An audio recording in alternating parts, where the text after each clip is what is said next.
Bismillahirrahmanirrahim. Alhamdulillahirrabbilalamin. Wassalatu wassalamu ala asyrafil anbiya'i wal mursalin wa ala alihi wa sahbihi ajma'in. Assalamualaikum warahmatullahi wabarakatuh. Salam sejahtera, salam ukhuwah, salam muafakat Johor dan salam satu Malaysia. Sidang penonton yang dirahmati Allah sekalian, segala puji-pujian kehadrat Allah Subhanahu wa taala atas nikmat dan kurnianya hari ini dapat kita bersama-sama untuk menonton forum yang dianjurkan oleh Kolej Matrikulasi Johor iaitu KMJ bersama saya Nur Anis Batrisha binti Khalil Ashraf dari Praktikum K5AP18 sebagai moderator pada hari ini. Penonton yang dirahmati Allah sekalian, kita sedia maklum bahawa kemajuan sains dan teknologi mendatangkan kemudahan dan kesenangan kepada kita untuk melakukan urusan kerja dan urusan kerja seharian. Namun begitu, ia mempunyai keburukan dan bahayanya yang tidak dapat kita elakkan. Hal ini berlaku apabila terdapat ramai pihak yang tidak bertanggungjawab dengan menyalahgunakan kemajuan sains dan teknologi ini untuk mereka punya keuntungan dan kepentingan diri sahaja. Penyalahgunaan jenayah ini telah pun mewujudkan satu jenayah yang baharu di negara kita yang dikenali sebagai jenayah cyber. Jenis jenayah cyber yang dapat kita ketahui adalah seperti kecurian maklumat, data dan juga judi cyber. Tahukah anda bahawa jenayah cyber ini menyebabkan berlakunya kepada kehilangan atau kerosakan maklumat peribadi kita? Sebenarnya jenayah cyber dengan jenayah fizikal seperti mencuri, merompak dan membunuh adalah berlainan. Dipetik dari artikel Sinar Harian, terdapat 4,237 jenayah cyber telah pun dilaporkan pada suku pertama tahun ini, iaitu ia telah melibatkan sebanyak 77 juta ringgit pada 9 Mei 2021 di Melaka. Menurut Perdana Menteri kita yang ke-8 iaitu Tan Sri Muhyiddin Yassin, beliau telah mengatakan bahawa jumlah tersebut jauh meningkat berbanding tahun sebelum-sebelumnya.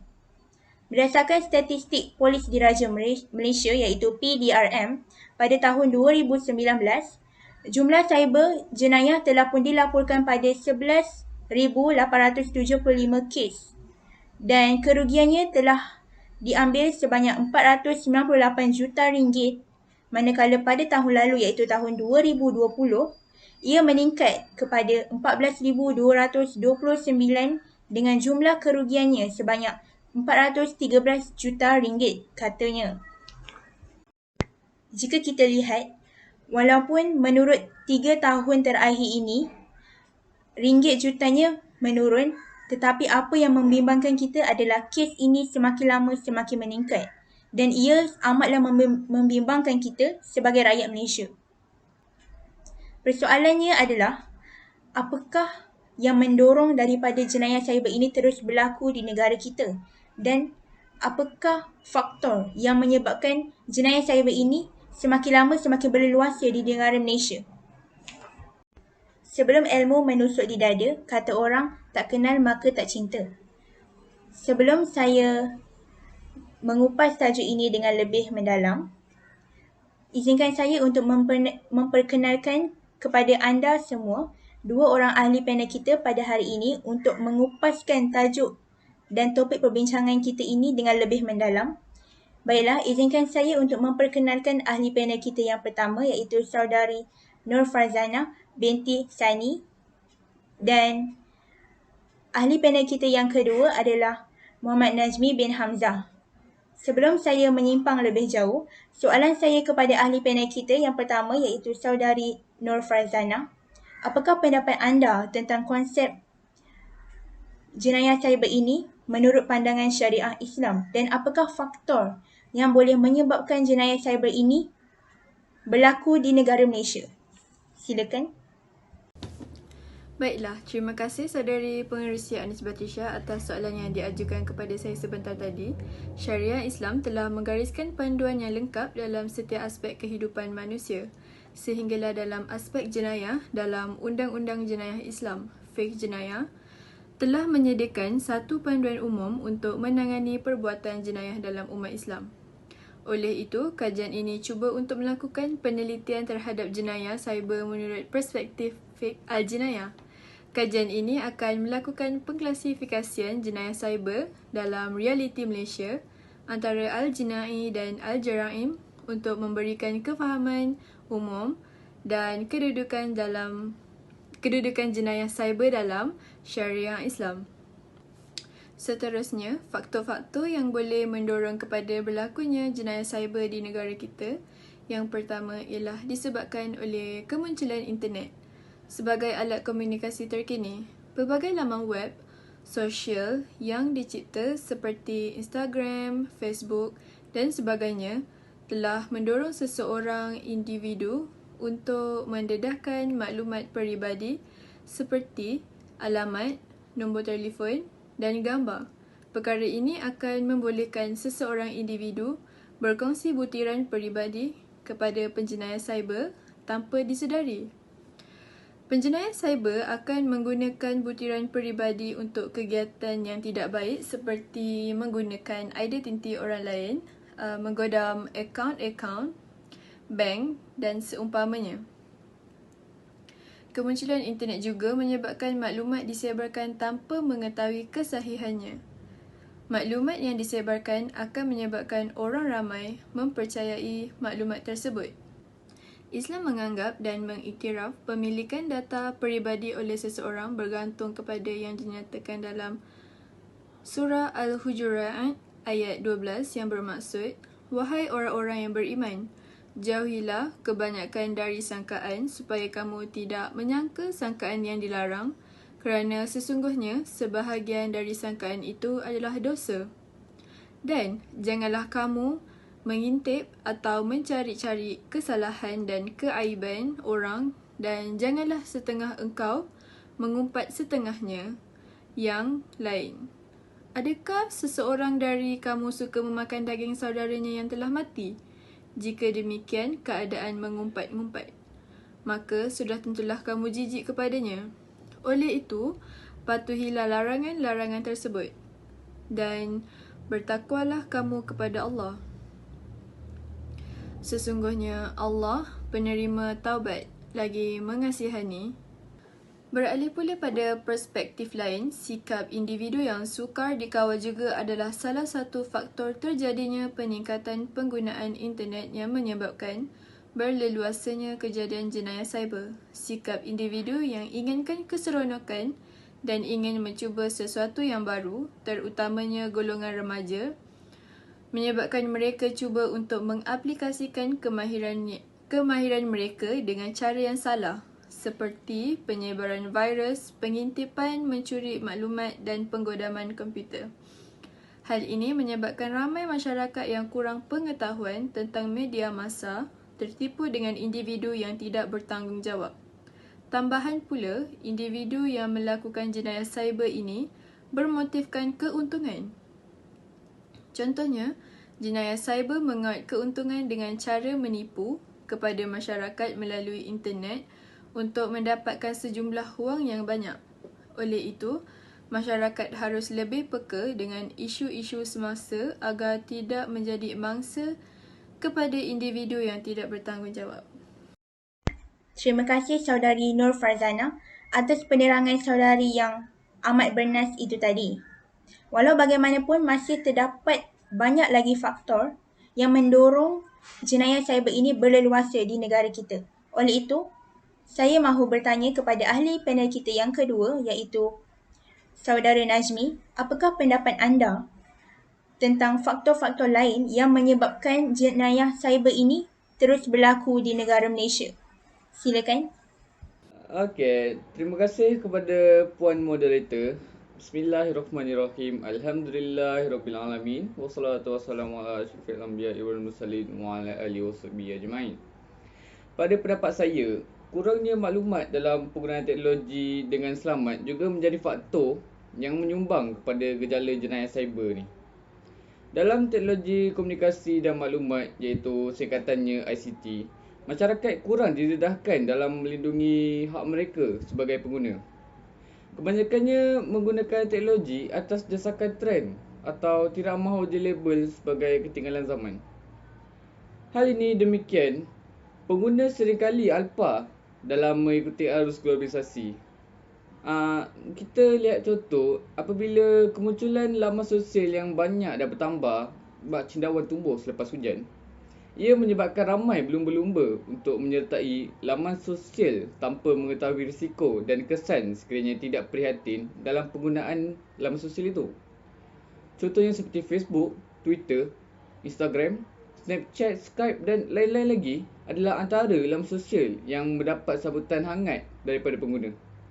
Tambahan pula, ramai pengguna yang cuai dalam penggunaan laman sosial, iaitu mempamerkan butir-butir peribadi yang penting seperti nombor telefon, alamat rumah dan nombor akaun bank. Sebabkan itu, individu yang tidak bertanggungjawab akan mencuri atau meniru identiti pengguna untuk menguntungkan mereka atau hendak mencantumkan individu lain. Merujuk kepada situasi ini, maka hairanlah jenayah cyber tidak hairanlah jika jenayah cyber ini semakin meluas dalam kalangan masyarakat. Di samping itu, faktor juga menyebabkan jenayah cyber semakin berleluasa ialah kerana sikap manusia yang sukar dikawal yang mengakibatkan jenayah cyber semakin sukar dibendung. Jenayah ini sering berlaku sering dilakukan oleh manusia yang mempunyai kelakuan dan sifat yang negatif. Salah satu sebab penjenayah menyerang sistem hanya sekadar suka-suka ataupun ingin mencuba ilmu yang baru mereka pelajari.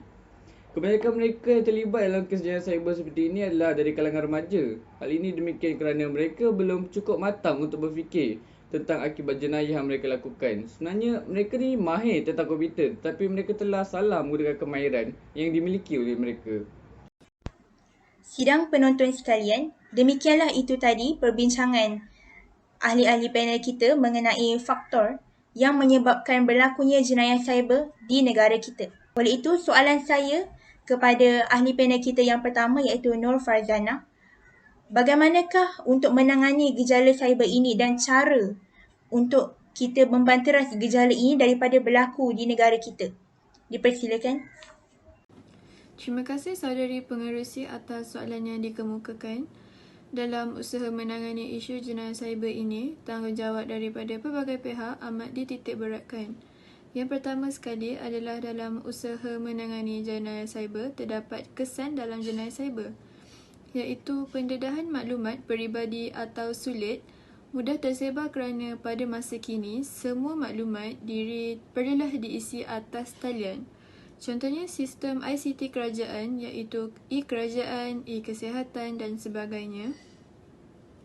Jika sistem ICT tidak mempunyai keselamatan yang kukuh, maka penggodam dan dapat menggodam maklumat mangsa dan menggunakannya untuk tujuan tidak bagus. Seterusnya, pengendap cyber misalnya telah melanggar hak peribadi seseorang. Terdapat banyak ayat Al-Quran yang menyebut tentang hak-hak peribadi, kepercayaan dan kecurian yang boleh dijadikan rujukan. Antara firman Allah mengenai hak peribadi dalam konteks melibatkan kediaman.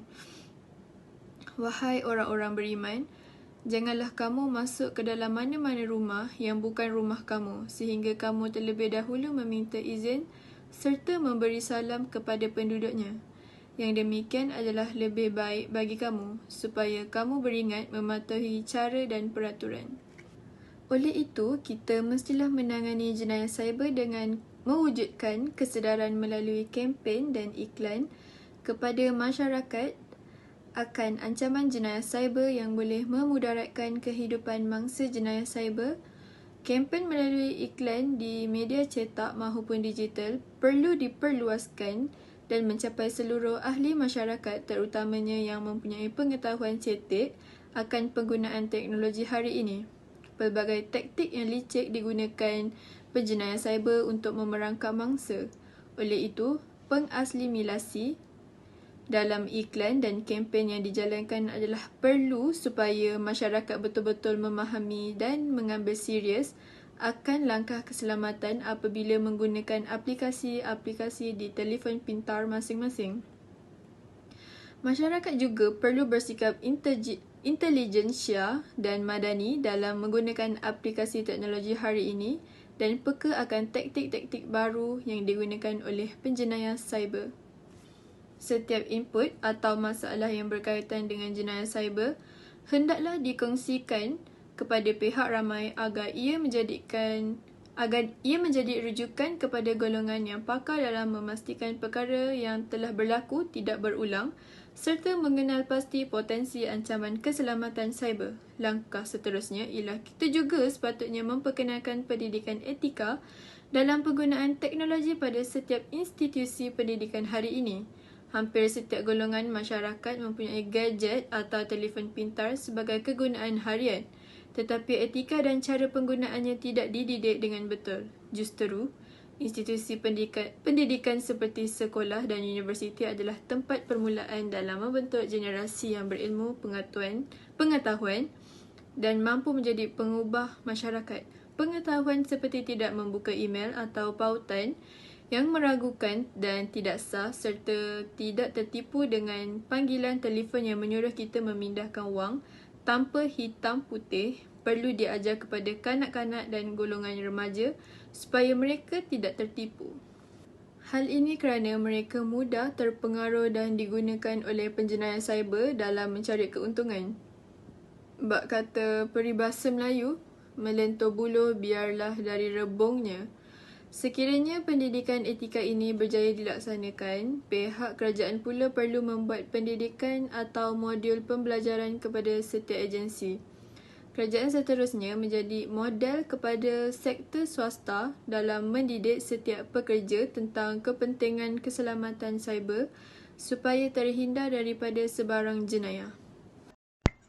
Terima kasih kepada ahli panel kita yang pertama, Saudari Nur Farzana, atas perbincangan yang menarik sekali. Apa yang jelas pada saya adalah masyarakat memainkan peranan yang penting dalam memastikan sama ada golongan yang terlibat dalam jenayah cyber ini boleh dipulihkan ataupun semakin berleluasa. Seterusnya, saya ingin bertanya kepada Saudara Najmi, apakah cara-cara lain ataupun inisiatif lain bagi mengatasi gejala jenayah cyber ini terus berlaku di Malaysia? Dipersilakan. Okey, terima kasih sekali lagi kepada Puan Moderator atas keizinan kepada saya untuk bercakap dalam majlis ini sekali lagi. Pada pandangan saya, dalam usaha untuk menangani jenayah cyber adalah dengan memberi kesedaran kepada masyarakat akan ancaman sebenar jenayah cyber yang boleh memudahkan kehidupan mangsa yang penjenayah itu pilih.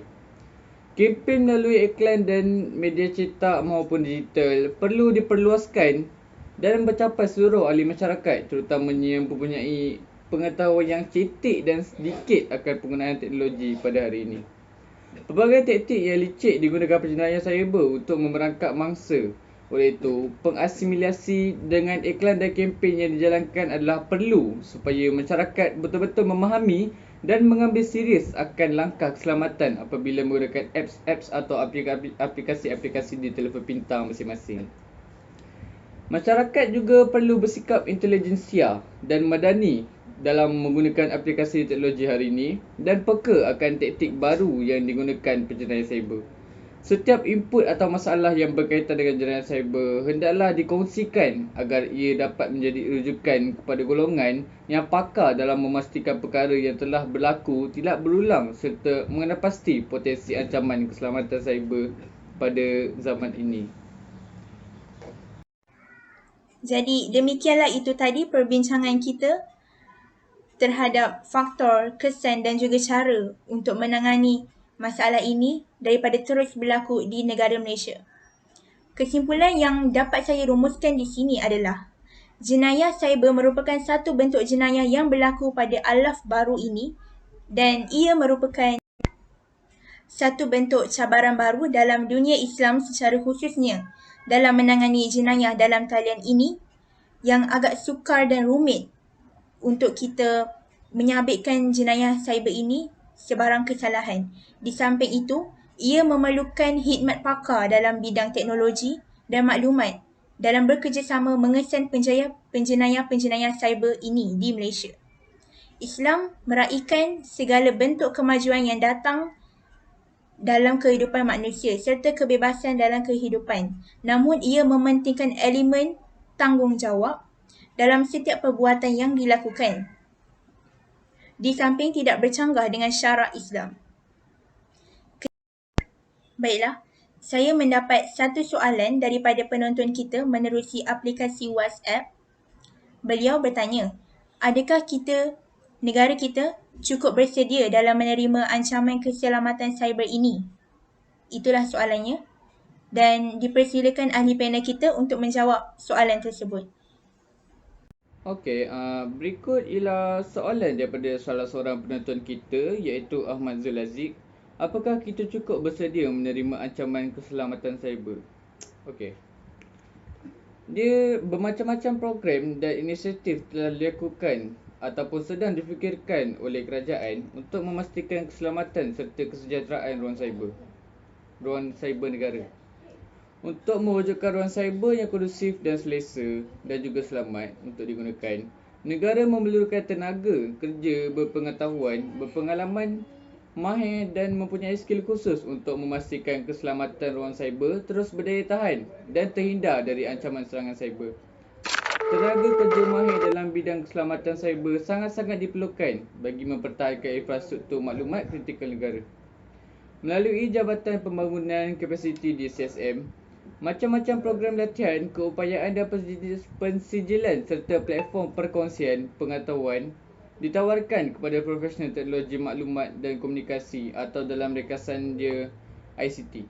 CSM juga bekerjasama dengan IPT iaitu Institusi Pengajian Tinggi sama ada awam dan swasta untuk membangun modul keselamatan cyber secara komprehensif di pusat pengajian bagi menarik lebih ramai rakyat Malaysia menyertai sektor keselamatan ICT. Sehingga Disember 2020 tahun lepas, negara mempunyai 12,083 tenaga kerja mahir dan berpengetahuan dalam bidang keselamatan cyber. Dan wujudnya 600 tenaga kerja telah disasarkan menjelang akhir 2021 pada tahun ini. Ingatlah, tindakan kita pada hari ini akan menentukan masa hadapan kita pada hari esok. Jutaan terima kasih kepada semua ahli panel kita pada hari ini iaitu Saudari Nur Farzana dan juga Saudara Muhammad Najmi atas isi yang begitu mantap dan padu sekali. Jumpa dulang penuh berlian. Rupanya mimpi di awal pagi. Selamat pulang penonton sekalian. Panjang umur kita bertemu lagi. Saya selaku moderator pada hari ini iaitu Nur Anis Batrisha binti Khalil Ashraf dari Praktikum K5AP18 mewakili semua ahli panel kita pada hari ini mengucapkan setinggi-tinggi terima kasih kepada anda semua yang sudi menonton video kumpulan kami ini. Sekian daripada saya. Wabillahi taufik wal hidayah. Wassalamualaikum warahmatullahi wabarakatuh. Salam sejahtera, salam muafakat Johor dan salam satu Malaysia. Terima kasih.